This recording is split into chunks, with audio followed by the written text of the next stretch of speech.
पिछले जन्म के संस्कार इस जन्म में आदत बन जाते हैं। इस जन्म की आदतें अगले जन्म में फिर संस्कार बन जाएंगी। फिर अंत कहां है? अंत है इस बात में, इस सत्य को जान लेने में कि तुम संस्कार नहीं हो, तुम आदत नहीं हो। अंत है इस सत्य के प्रति जाग जाने में कि तुम पृथक हो। अंत है होश में, अंत है साक्षी भाव में। निश्चित ही तुमने कल भी क्रोध किया था, परसों भी क्रोध किया था, आदत बन गई। आज किसी ने जरा सा उकसा दिया, अंगारा तो था ही भीतर, रोज रोज संभाला था, हो गई। राख भी जमी थी तो बस ऊपर जरा सी परत थी, किसी ने फूंक मार दी, परत झड़ गई, अंगारा बाहर आ गया, तुम क्रोध से भर गए। आज तुम क्रोध करोगे, कल के लिए फिर और तैयारी हो गई। ऐसे रोज रोज तुम अभ्यास बनाते जाओगे, संस्कार गहन होता जाएगा। और जितना संस्कार गहन हो जाएगा उतने ही तुम यंत्रवत हो जाओगे। कोई भी तुम्हारी बटन दबा दे तो क्रोध करवा दे, कोई भी तुम्हारी बटन दबा दे तो तुम प्रसन्न हो जाओ। कोई भी झुक के नमस्कार कर ले, तुम्हारी प्रशंसा कर दे तो तुम गदगद। कोई जरा गाली दे दे तो तुम जार जार। तुम यंत्रवत हो जाओगे और बटने लोगों को पता हो जाती। सबको पता है एक दूसरे की बटने, कहां से दबा दो कि सब ठीक हो जाता है, कहां से दबा दो कि सब गड़बड़ हो जाता है। तुम मशीन हो क्या या मनुष्य हो?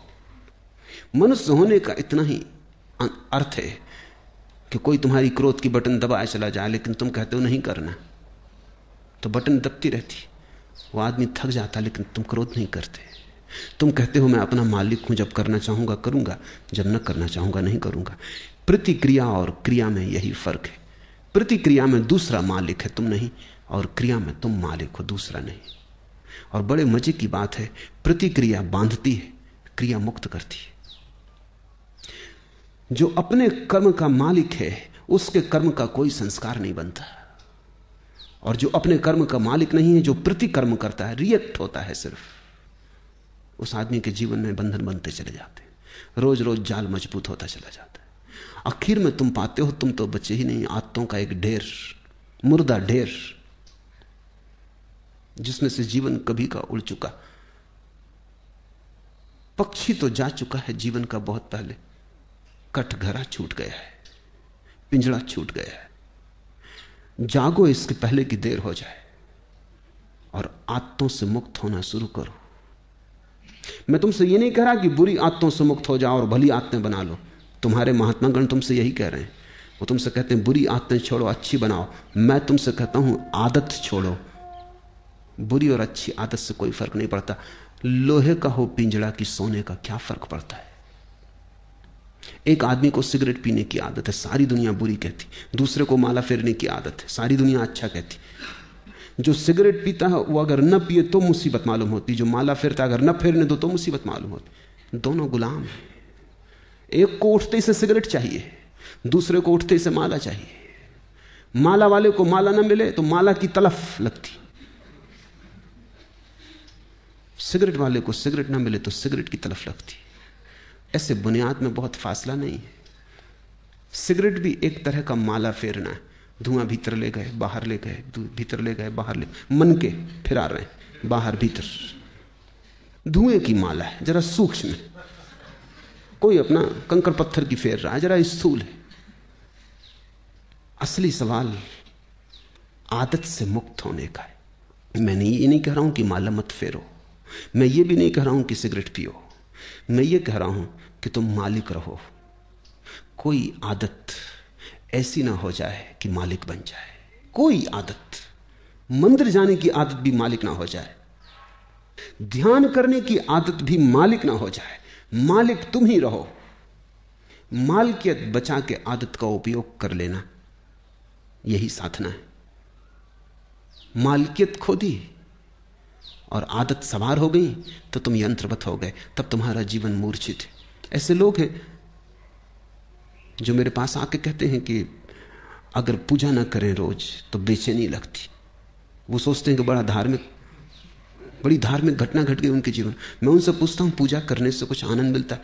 वो कहते हैं आनंद तो कुछ नहीं मिलता, लेकिन ना करें तो बेचैनी लगती। यही तो सिगरेट पीने वाला कहता है।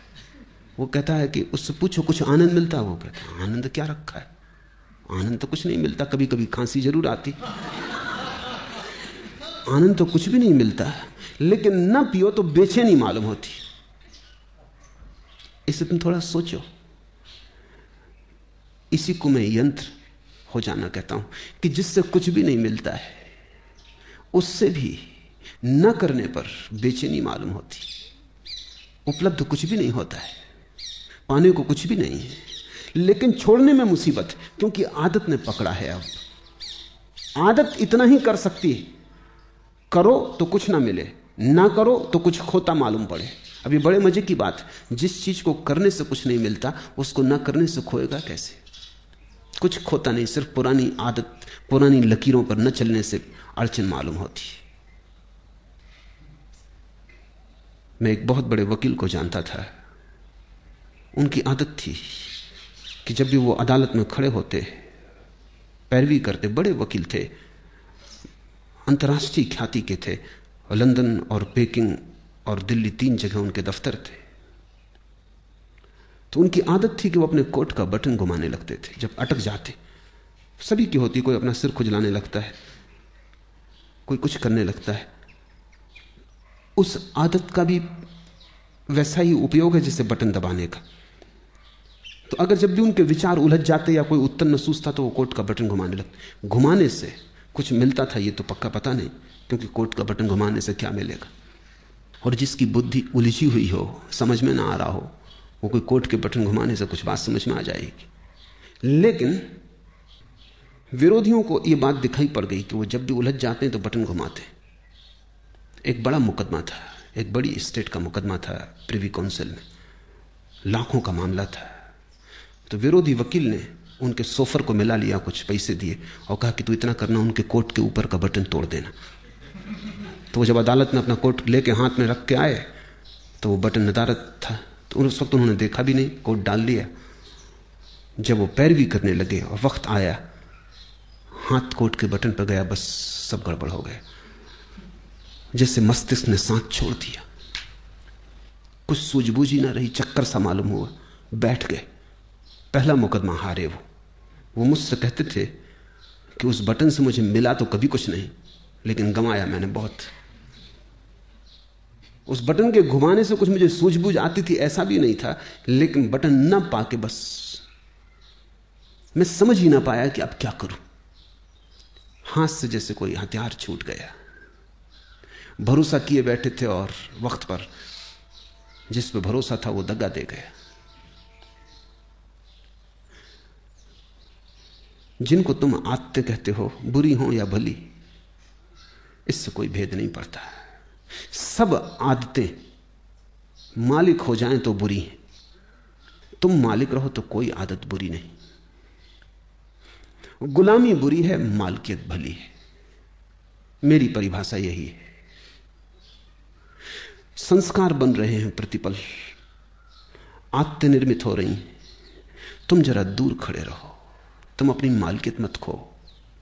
निश्चित जीवन में आदतों की जरूरत है। अगर आदतें ना हो तो जीवन बहुत कठिन हो जाएगा। आदतें जीवन को सुगम बनाती। तुम टाइपिंग सीखते हो या कार चलाना सीखते हो, अगर आदत ना बने और रोज रोज फिर वहीं खड़े हो जाओ जहां पहले दिन खड़े हुए थे, फिर देखने लगो कि अब टाइप करने का फिर मौका आया, फिर सीखो, या कार चलाने का फिर नौबत आ गई, या फिर से सीखो, तो जिंदगी बहुत असंभव हो जाए।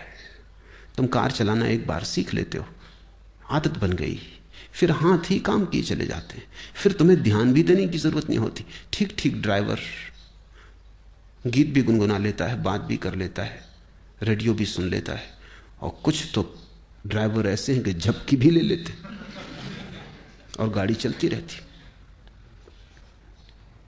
जीवन में आदत की जरूरत है, बस ध्यान इतना ही रखना जरूरी है कि आदत मालिक ना हो जाए। मालिक तुम बने रहो तो संसार में कुछ भी बुरा नहीं। स्वामित्व तुम्हारा हो तो संसार में सभी कुछ अच्छा है। स्वामित्व खो जाए, तुम गुलाम हो जाओ, तो वो गुलामी चाहे कितनी ही कीमती हो, खतरनाक है। हीरे जवाहरात लगे हों सींचों पर, जंजीरों पर, तो भी उनको आभूषण मत समझ लेना, वो खतरनाक है, वो महंगा सौदा है। अपने को गंवा के इस जगत में कमाने जैसा कुछ भी नहीं। हाँ, अपने को बचा के जितना खेल खेलना हो खेल ले सकते हो। जब परमात्मा ही लीला कर रहा है तो तुम क्यों परेशान हो? लेकिन परमात्मा मालिक है, और जब तुम भी अपनी आत्माओं और संस्कारों के मालिक हो जाओगे तो तुम भी अपने छोटे से संसार में परमात्मा हो जाते हो। बुद्ध ने इसी को होश कहा है कि सब करना लेकिन होश पूर्वक करना। कदम भी उठाना तो होश पूर्वक उठाना, उठना बैठना लेटना होश पूर्वक। कोई भी चीज बेहोशी में मत करना। अगर तुम होश को साधते रहो तो आदत तो बनती रहेगी, आदत का तुम उपयोग करते रहोगे, लेकिन आदत के पीछे होश की धारा भी बह रही है। चैतन्य का दिया भी जल रहा है, वो भी निर्मित हो रहा है, उसकी भी सघनता बढ़ रही, उसका भी प्रकाश गहन होता जा रहा है। जीवन में सिर्फ आदतें ही आदतें रह जाएं तो आत्मा खो जाती है।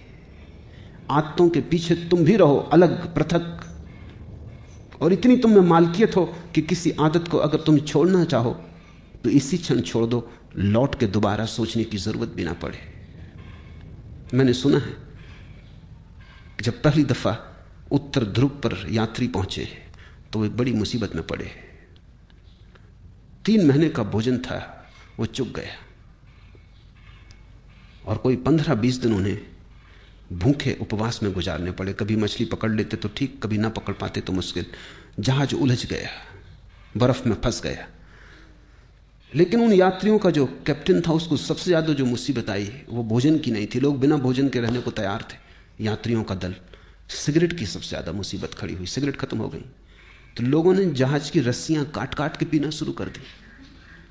कैप्टन घबराया, उसने कहा अगर 20 दिन ये सिलसिला रहा तो फिर हम कभी वापस ना पहुंच पाएंगे। तुम रस्सियां ही काटे डाल रहे तो ये जहाज आगे कैसे बढ़ेगा, ये पाल गिर जाएंगे।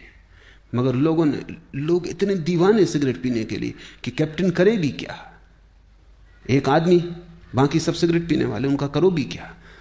वो रात को चोरी से काट लें, इधर उधर से काट लें।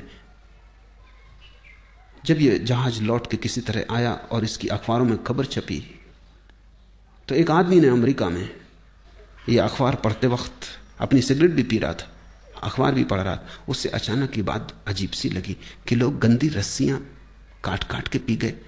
वो भी चेन स्मोकर था। उसने सोचा, हाथ में सिगरेट थी, उसने सोचा कि क्या यही गति मेरी होती है अगर मैं भी उनके साथ होता? क्या मैं भी रस्सियां काट के पी जाता? एक क्षण उसे ख्याल आया, उसने सिगरेट एस्ट्रे पर रख दी और उसने कहा अब इसको तभी उठाऊंगा जब मेरी ऐसी दशा आ जाए कि मुझे लगे अब मैं गंदी रस्सियां भी पी सकता हूं, नहीं तो नहीं उठाऊंगा। 20 साल बीत गए, वो सिगरेट अपनी टेबल पर ही रखे रहा। लोग उससे पूछते भी कि आधी जली सिगरेट यहां क्यों रखी? वो कहती कि इसको मुझे उठाना है किसी दिन, लेकिन उसी दिन उठाऊंगा जिस दिन मेरी पीड़ा ऐसी हो जाएगी कि आदत बड़ी और मैं छोटा हो जाऊंगा। लेकिन मैं प्रतीक्षा कर रहा हूं, वो घड़ी आती नहीं। 20 साल बीत गए, मैंने 20 साल से सिगरेट नहीं पी है और याद भी नहीं आई है। मैं याद करने की कोशिश कर रहा हूं कि कभी भी आ जाए, क्योंकि मैं जानना चाहता हूं किस मुसीबत में जहाज के लोगों को रस्सियां पीनी पड़ेंगी। लेकिन वो कभी ना आई। उसने अपना संस्मरण लिखा, मैं संस्मरण पढ़ रहा था। उसने संस्मरण में लिखा है कि मैं समझ नहीं पाता कि क्या बात हो गई, क्योंकि पहले भी मैंने कई बार सिगरेट छोड़ना चाही थी लेकिन नहीं छोड़ सका था। कई बार छोड़ी भी थी तो 2 दिन के बाद फिर पीने लगा था। लेकिन क्या हुआ? अब तो मैं छोड़ा भी नहीं था, सिर्फ प्रतीक्षा कर रहा हूं कि जब भी आदत पकड़ लेगी और झकझोर डालेगी तो पीऊंगा। लेकिन मैं सिर्फ ये जानना चाहता हूं कि मैं भी उस जहाज में अगर होता तो क्या मैंने रस्सियां पी होती? 20 साल से आदत आई नहीं। मेरी समझ में नहीं आता कि हुआ क्या। उसकी समझ में नहीं आ रहा क्योंकि उसे ध्यान का कुछ पता नहीं, होश का कुछ पता नहीं। इसने छोड़ी नहीं है सिगरेट, छूट गई होश के कारण, क्योंकि वो एक ही होश साधे हुए है कि जब इतने जोर से तलफ पकड़ेगी कि मैं रस्सियां पी लेता तभी पीऊंगा। लेकिन उस होश के कारण तलफ नहीं पकड़ती। होश हो तो तलफ पकड़ती ही नहीं। अब उसे कोई होश को जानने वाला मिले तो उसे उत्तर मिले, लेकिन अनजाने उसने होश साध लिया है। तुमसे मैं कहता हूं जो जो आदत तुम्हें पकड़े हो, जबरदस्ती पकड़े हो, उसके प्रति होश साधना। मैं तुमसे नहीं कहता सिगरेट पीना छोड़ो, मैं कहता हूं होश पूर्वक पियो। मैं तो यहां आश्रम में एक कमरा बनवाने जा रहा हूं, जहां होशपूर्वक सिगरेट पीने वालों को सुविधा होगी कि वो जाके वहां सिगरेट जरूर पिए, लेकिन जितनी देर पिए उतनी देर ध्यान रखें, एक क्षण को भी बेहोशी में ना पिए बस। फिर अगर पीना हो तो मजे से पिए, कोई हर्जा नहीं।